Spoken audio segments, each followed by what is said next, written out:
Avant qu'on passe à notre affaire principale, on a une dernière section à faire ensemble. Je vais d'ailleurs la préparer pendant qu'on se parle. Donc, je remonte. Dimanche dernier, on se trouvait à être quel jour? On était le 2, 1, à peu près, genre le 26 à peu près? 23, 25, je pense. Ouais. Bon, en tout cas, je vais partir d'ici. Donc, c'est un segment, je ne sais pas si tu étais au courant, mais il me semble que tu étais là et tu étais présent pendant les autres shows. Donc, c'est le segment des meilleurs commentaires selon les membres, donc démocratiquement votés sur le Discord. Discord, dont vous avez le lien en message épinglé sur YouTube pour nous rejoindre. Rejoignez-nous, plus il y a de fous, plus on rit. Euh, donc, ce que j'appelle les mémorabilia. Donc, c'est les meilleurs commentaires de la semaine. On a actualisé la semaine passée. Les gens ont dit 2 étoiles, alors que les gens peuvent s'auto-upvote eux-mêmes. C'est un petit peu niaiseux. Il y a trop de commentaires par rapport qui vont s'amasser là-dessus. Donc, on a monté ça à 3 étoiles suite à un sondage sur YouTube. Et 3 étoiles, et les gens ne peuvent plus s'auto-étoiler. Donc là, c'est vraiment 3 personnes, outre celui qui a posté le message, qui vont décider que ce message-là mérite d'être lu en direct dans les mémorabilias du dimanche, comme on va faire ce soir. Donc, est-ce que tu es prêt, mon cher Derail? Ouais. Allons-y.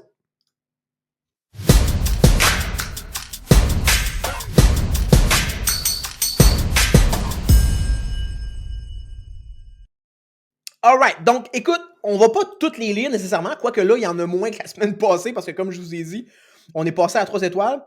Tu me diras c'est lesquels tes préférés. Donc ici, on a Alexandro Petiero qui disait « Quand les dieux étaient nombreux, au moins jouer à Dieu impliquait une limite territoriale. » Ça, c'est profond quand même. C'est en référence à l'enquête qu'on fait sur la proposition de Samuel Edgar Jacques Giguère, proposition méta-religieuse. Donc, le gars a fondé ce qu'il appelle une méta-religion universelle qui s'appelle le polythéisme infini. Ça va faire l'objet d'un show le 2 mars. Pourquoi le 2 mars? C'est parce que notre cher ex-kingmaker Samuel Edgar Jacques Giguère est un professeur au secondaire et que, dans le fond, il sera dans ce qu'on appelle aux États-Unis le spring break à ce moment-là. Donc, il y aura en masse de temps pour discuter de ça avec nous et on ne veut pas le mettre sous pression. Et ça, là, ça, Derail, tu vas l'aimer, celle-là. OK? C'est la reconstruction avec laquelle tu as eu la chance ou la malchance de débattre. Et là, il était justement en train de se pogner avec Jay dans le salon shitposting. Et là, à un moment donné, il a dit à Jay, il a dit « Je parie sur 5 doses. » Dans le sens, au lieu de dire « Je te parie 20$ que j'ai raison », il dit « Je te parie 5 doses. » Donc, le perdant devrait aller se faire vacciner 5 fois. J'ai trouvé ça vraiment, vraiment solide. Ah ouais, ça c'est bon. Ça, Alright. ouais. Ouais, ok. Il a changé son nom. Jérôme est rendu la reconstruction. Ouais, exact. Ok. Attends un petit peu. Je pense que ça m'avait ramené à la bonne place, puis je pensais que ça m'avait ramené à la fin. Ce sera pas long. Ok, c'est qu'on en était.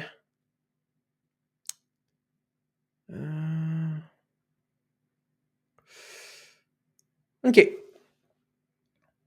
Ça, on l'a déjà vu. Donc ici, la reconstruction. Tiens donc, tu n'as pas encore reconnu ma plume supérieure.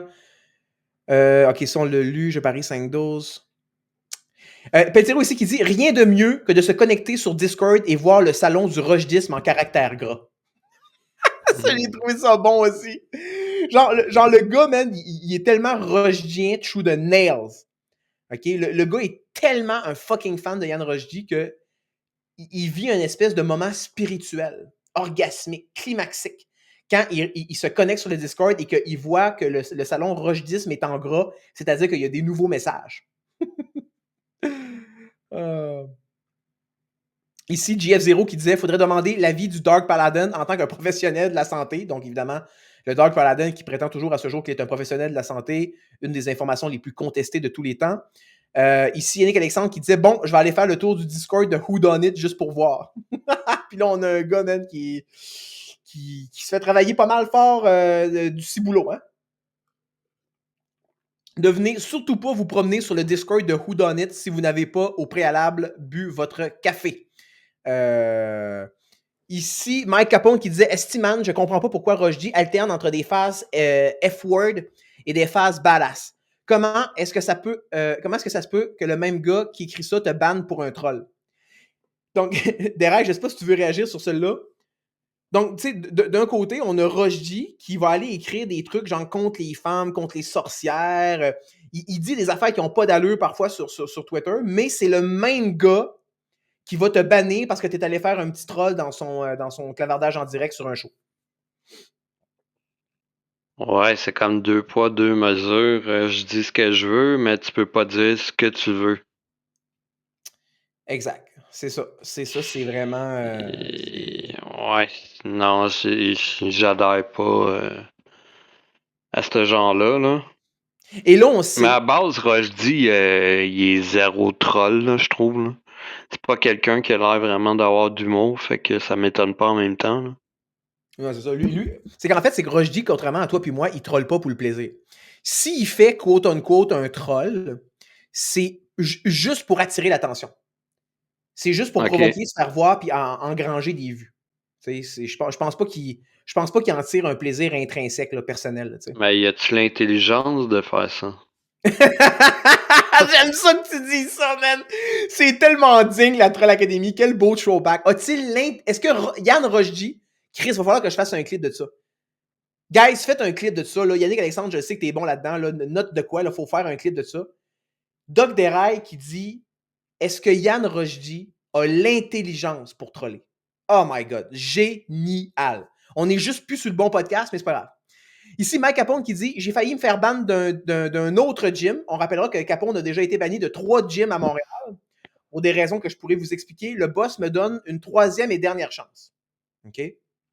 Donc, moi, j'ai fréquenté 1 ou 2 gyms avec Capone et je peux vous dire qu'il n'est pas du monde. Ce gars-là est dangereux dans un gym. Et donc, Capone a déjà été banni d'un gym qui a fermé depuis, durant la pandémie, qui était le Fit for Life, je crois, sur Jean Talon, si je ne m'abuse. Donc, il a été banni. Pas Jean Talon puis Saint-Hubert? Saint-Laurent? Non, non. Je me semble que c'était dans le coin de Jean Talon. Je me souviens plus exactement. Mais il y en avait un là qui est fermé, c'est pour ça. Ah, ça se peut. Mais là, écoute bien, tu devineras jamais pourquoi Capone s'est fait bannir du Fit for Life. Il était dans les vestiaires, OK? Et là, il s'ostinait. On est à peu près en 2016-2017. Et là, il s'ostine par rapport à Donald Trump avec un Pakistanais. Là, en fait, il appelle le gars un Pakistanais. On s'imagine que c'est juste un bronzé, là. On ne sait pas d'où ça n'a pas rapport avec le Pakistan en tant que tel, mais il l'appelle un Paki. Là, il dit, je suis en train de m'ostiner avec un Paki sur Trump. Puis le gars, dans le fond, il veut rien entendre, puis il gosse. C'est que là, Capone, il dit, là, je rappelle, il est dans le vestiaire. Capone se crisse à poil, et là, il se met à faire l'hélicoptère avec sa graine devant celui qui appelle le Paki, et il dit, Trump, Trump, Trump, il gueule, Trump, Trump, Trump, Trump. Et là, le Paki est allé se plaindre. Il est allé faire une plainte au comptoir en avant, et Capone a été bloqué à vie du Fit for Life après ça. Et Ouais, sinon, mais c'est clair que j'aurais dit quoi à direction. J'aurais dit, regarde, il y a un esti d'allé qui se fait aller à la graine dans ma face dans le vestiaire. Le gars, il est clairement pas là, là. Limite, appelle l'ambulance, au pire, quelque chose. Mais écoute, mon préféré bannissement d'un gym caponique, c'est même pas celui-là. Mais celui-là, écoute, il est priceless, là. On s'entend, là. C'est cultuel. Oui. Oui, oui, oui. Écoute, la raison pour laquelle Capone s'est fait mettre dehors de mon gym actuel, que je ne nommerai pas, écoute, parce que là, vous allez capoter. Scatophile, s'abstenir. Non, excusez-moi. Anti-scatophile, s'abstenir, parce que ça va être très scato. Donc, Capone, là, il s'entraîne très fort en deadlift et l'affaire, c'est que le gym est à un 2e étage. Et là, il y a un commerce en bas. Capone s'entraîne, évidemment, il met pas de coussin pour amortir son poids, il s'en fout de ces affaires-là, Capone. Et là, donc, ça shake en bas dans le commerce. Le commerce appelle au gym. La petite commis au gym s'en va voir Capone, lui dit, s'il te plaît, peux-tu faire attention, faire un peu moins de bruit? On a eu une plainte. Capone se met évidemment à péter sa coche et tout. Donc là, elle appelle son boss, le gérant, qui vient pour essayer de gauler Capone. Là, évidemment, essayer de gauler Capone, la seule affaire qui peut se produire, c'est que Capone va juste devenir 10 fois pire qu'il l'était déjà. Donc là, il se pogne avec le gérant. Le gérant, il dit, là, toi, tu décolles. Et là, c'est là que vous devinerez jamais ce qui s'est passé. Mais là, j'ai parlé de scatophilie. Ça vous a donné un indice. Capone est allé chier et là, il a mis sa merde dans du papier essuie-main et il est allé la déposer dans une poubelle dans le gym, là où les gens s'entraînent. Pour pour l'odeur, pour que son odeur de merde empeste dans le gym. Mais là, Wow. écoutez, à la défense de Capone, je dois dire quelque chose par rapport à ça. Capone conteste cette version. Cette version-là, par exemple, m'a été contée par les 2 gérants du gym en personne. Les 2 gérants. Mais là, ça se peut que ces 2 gars-là me trollent. Ben, je sais pas pourquoi ils me trolleraient, c'est ça l'affaire. Mais les 2 gars m'ont juré que c'était vrai. C'est ça qui s'est passé. Mais Capone, que honnêtement, Capone a bien des défauts, entre guillemets, là, mais il est pas menteur. En général, Capone, c'est ça son problème, c'est qu'il dit carrément tout ce qu'il pense. Et il dit que ça s'est pas passé. Il dit qu'il a pas fait ça. Donc là, écoutez, ça mériterait un whodunit. Ça mériterait vraiment un whodunit expert. Expert level. Est-ce que Capone a vraiment chié? Est-ce que Capone a vraiment été déposé son caca dans une poubelle au gym avant d'être banni? Écoute, je sais pas. Qu'est-ce que t'en penses, toi, de Rai, parce qu'il l'a fait? Ben, tu sais, les gars, s'ils te racontent une histoire comme ça, c'est quoi les chances que ça soit inventé, tu sais? Il aurait pu inventer quelque chose de plus simple que ça. Là, Capone t'a dit non, c'est pas vrai, parce que là, il est comme au pied du mur. Tu t'es fait confirmer par les gars de la place. Puis c'est quand même embêtant, tu sais, si tu te fais pogner à avoir fait quelque chose de ce genre-là, mettons, là. Mm. Fait que lui, il a comme pas le choix de nier pour garder, genre, le peu de respect que t'as encore pour lui, I guess. Mhm. Puis tu sais, moi, dans le fond, mon gros problème, c'est que dans le fond, ça m'entertain de me faire troller. Je veux dire, comme, je verrais pas pourquoi les 2 fucking gérants du gym me trolleraient. Pourquoi ils inventeraient. Mais tu sais, c'est pas impossible. Peut-être que. En fait, c'est pas moi qui troll, c'est Capone qui troll. Mais il me troll moins directement parce que c'est à moi qui raconte l'histoire, tu sais. Mais pourquoi ces gars-là, man, voudraient me troller, je sais pas, mais je trouve ça drôle. Si ils sont en train de troller Capone, ils sont en train d'essayer de faire une espèce de réputation un peu de débile à Capone parce qu'ils ont aucun respect pour lui, ben, tu sais, dans un sens, je trouve ça quand même cocasse, mais on saura jamais, tu sais. Bon, à part de tout ça, on avait Vilain Troll qui disait ça, j'avais trouvé ça deep aussi. Il dit si Rushdie n'avait pas de double standard, il n'en aurait aucun. C'est quand même une attaque cinglante et singulière contre le rushdisme. Si le rushdisme n'avait pas de double standard, il n'en aurait aucun. J'ai trouvé ça assez violent. Ici, la grosse maladresse qui dit même dans le village, tout le monde a peur de la queue de Capone. Qu'est-ce que tu penses de ça, Toderay? Que sûrement que Capone a un esti de gros dick pis que le monde sont intimidés par ça, là. Capone, la terreur du village. Du village gay Wow. de Montréal. Mhm. Ici, on avait Geeky qui rappelait, on pourrait également poser la question, la folle qui a cru bon de montrer une vidéo de Rushdie à Mathieu et à ses enfants dans le cadre de la saga bananière, on s'en souvient, pardon. Ici, pour les couples et le sexe, tu vas devoir demander des conseils à Rushdie. C'est ça, c'était Geeky qui disait qu'il n'a jamais été en couple. Puis là, j'étais comme, j'ai dit, si tu as des questions sur le couple et le sexe, tu vas devoir aller les poser directement à Rushdie. Évidemment, c'est ironique parce que Rushdie a absolument, objectivement, aucun conseil à donner à personne sur ce sujet-là, mais il en donne systématiquement. Tu sais, Rushdie enseigne à des gens qui sont mariés et qui ont des enfants comment se comporter dans leur relation, tu sais, alors que lui-même n'a pas été en relation depuis 15 ans. Et on avait également... C'est comme un gars qui est sexologue puis qui fait pas de sexe, là, tu sais. C'est Rushdie, il se contredit un peu, là. Ben, Rushdie, en tant que professionnel de la santé, là, écoute, ça inclut la sexologie. Rushdie est non seulement un ambulancier, un ancien ambulancier, c'est également un ancien sexologue. Le gars, Ah oui, dans le ça fond, c'est a vrai? tous les titres dans le domaine de la santé. OK. Sceptique, mais Mm. possible. Je remercie Yannick Alexandre qui m'a bien écouté en direct. Il dit le clip est sur Discord dans le salon podcast discussion. Donc, ceux qui voudraient revoir Dave Brocco faire son commentaire absolument génial sur le trolling et Rojdi. Donc, vous pouvez aller voir ça là. Merci à Yannick Alexandre. Ici, on avait Troll des Montagnes qui dit « Quand je vois ça, je me souviens pas à quoi il faisait référence, on pourra aller voir, mais là, genre, je veux quand même qu'on finisse pour embarquer dans notre affaire. » Il dit « Quand je vois ça, je comprends à quel point Facebook ne me manque pas. » Mais pas besoin du contexte parce que, dans le fond, le point, c'est que Facebook ne nous manque pas à personne. Sur Discord, là, pour vrai, la liberté, le fun, le fait d'être dans un espèce de nouvel environnement plus intimiste, plus communautaire, où c'est qu'on peut comme mettre nos affaires, stocker nos affaires, se parler entre nous autres, il n'y a pas de fucking censure algorithmique centralisée. Oh man! Ah, c'est que ça fait du bien. C'est vrai que c'est un gros bonus par rapport à toutes les plateformes. Facebook, mon gars, j'ai tellement été bloqué là-dessus là, pour des niaiseries, c'est ridicule. Ça devient que tu deviens par finir par haïr la plateforme que tu es supposé d'aimer. En tout cas, Facebook, je pense que c'est pas mal mort depuis un bout. Là. Exact.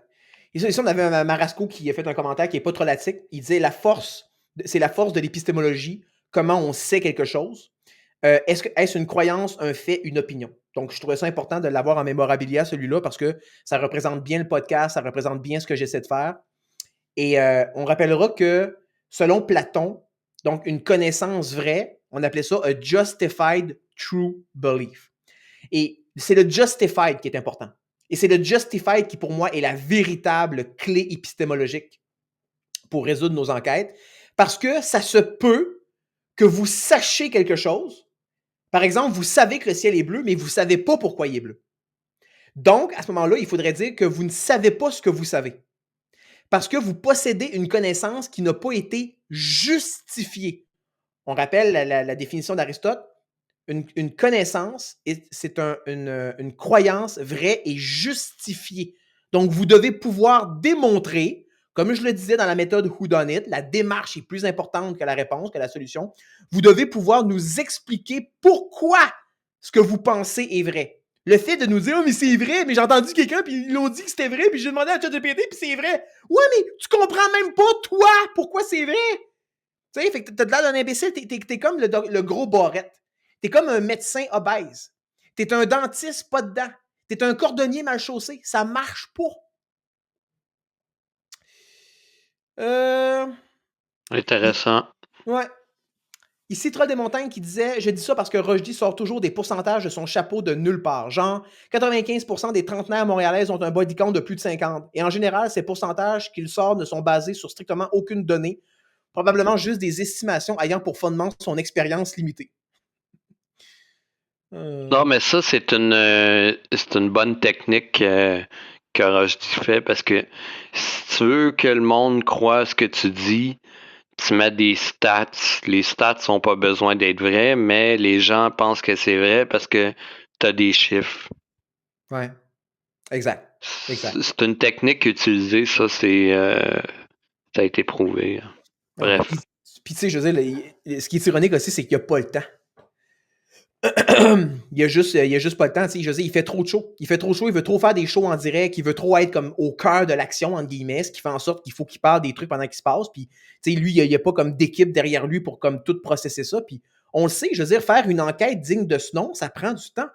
C'est-à-dire que soit dans le fond, l'enquête, tu la fais de façon très protocolaire, de façon comme très déontologique au niveau journalistique, par exemple, tu vas aller chercher un peu comme une enquête de police. Tu vas aller chercher des sources sur le terrain, sur place, tu vas homologuer chaque source. Ils appellent ça il y a un terme en anglais pour ça qui me vient pas, là. En tout cas, il me semble que en français, ça veut dire homologuer, là. Homologuer chaque preuve, dans ce qu'ils appelle la salle des exhibits. Pour ceux qui ont écouté de District 31, là, la fameuse salle des exhibits qui se faisait voler de temps en temps. Mais nous, en réalité, avec Whodunit, la force de ce qu'on fait, c'est la force du nombre. Le fait qu'on soit là à discuter tous ensemble, à confronter nos cerveaux, à discuter d'une manière civile, hein, le désaccord civil. On partage nos idées, on confronte nos idées. Et ça, justement, c'est un moyen autre que d'aller faire une enquête de terrain nécessairement, quoique ça ne l'exclut pas, bien sûr. Si on peut le faire en plus, c'est encore mieux. Mais c'est que ça nous permet de faire, sur le plan argumentatif, sur le plan discursif, ça nous permet de faire ressortir des vérités ou des évidences qui n'étaient pas, présentes en premier lieu. Ici, Jay qui disait « Personne ne devrait se mettre à genoux devant une autre personne pour lui déclarer son amour, à moins que ce soit pour pratiquer le sexe oral. » Deraï, ton avis là-dessus? D'accord.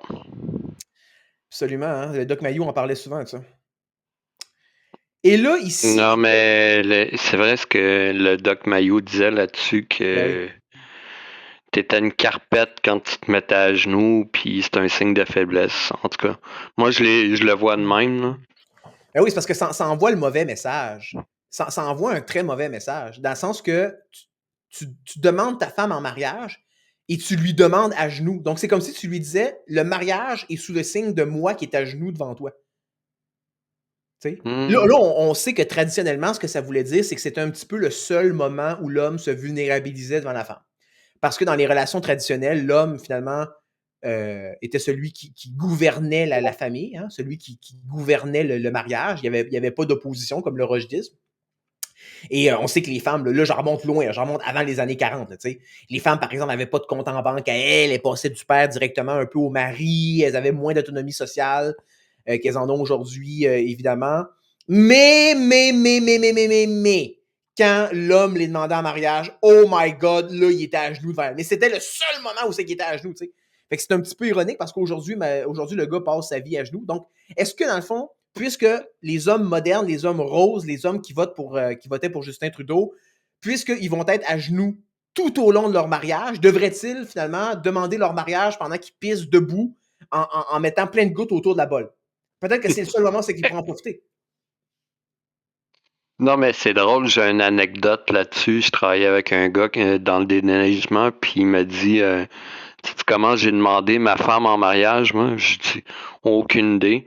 Ça faisait 2 mois qu'on était ensemble, on était sur le Mont-Royal, on fumait du hash, j'étais en train de pisser dans un buisson, j'ai crié Hey, tu veux-tu m'épouser? Elle m'a dit oui, ça fait 14 ans qu'on est ensemble. Ah ouais! Ben c'est cocasse. Il faut toujours que la manière dont tu rencontres quelqu'un, c'est quand même important. Tu sais, comme rencontrer l'amour de ta vie dans un bar, rencontrer l'amour de ta vie, man, genre, mettons une fille de OnlyFans ou whatever, ou tu sais, on dirait que ça fait pas de sens. On dirait que tu peux pas imaginer, genre, je vais demander en mariage cette personne-là, genre, je sais pas. C'est comme, it's a bad Impossible. omen. C'est un Une mauvais fille qui signe. fait du OnlyFans, elle trouvera jamais un mari qui a veut pour ce qu'elle est à l'intérieur. Là, le gars, son but premier, ça va être de la fourrer. Peut-être qu'il va tomber un peu en amour avec. Mais je sais même pas s'il y a un gars vraiment sain d'esprit. À moins que ce soit un autre gars qui fasse du OnlyFans. Puis les deux sont comme ouais, on devrait se marier, on s'entend bien, on faut. Tu sais, mais ces filles-là, ça oublie ça. Là. Ah, je suis bien d'accord avec toi. Là, écoute, on a un dernier mémorabilia à lire avant d'aller à notre affaire principale. Et là, j'avais demandé aux gens d'étoiler ce message-là parce qu'il m'a tellement fait rire que je l'ai relu à plusieurs reprises durant la journée où il a été posté originellement, juste pour mon propre plaisir, pour ma propre satisfaction. Mais également, je le trouvais tellement drôle que je l'ai lu à du monde. Bon, je ne l'ai pas lu à n'importe qui parce que c'est pas le genre de message que tu peux lire à n'importe qui. Mais je l'ai quand même lu à certaines personnes parce que je le trouvais tellement fucking drôle. Et là, les gens n'ont pas ils n'ont pas étoilé le bon, mais c'est pas grave, on va aller chercher le bon. Attendez un peu, on va le trouver.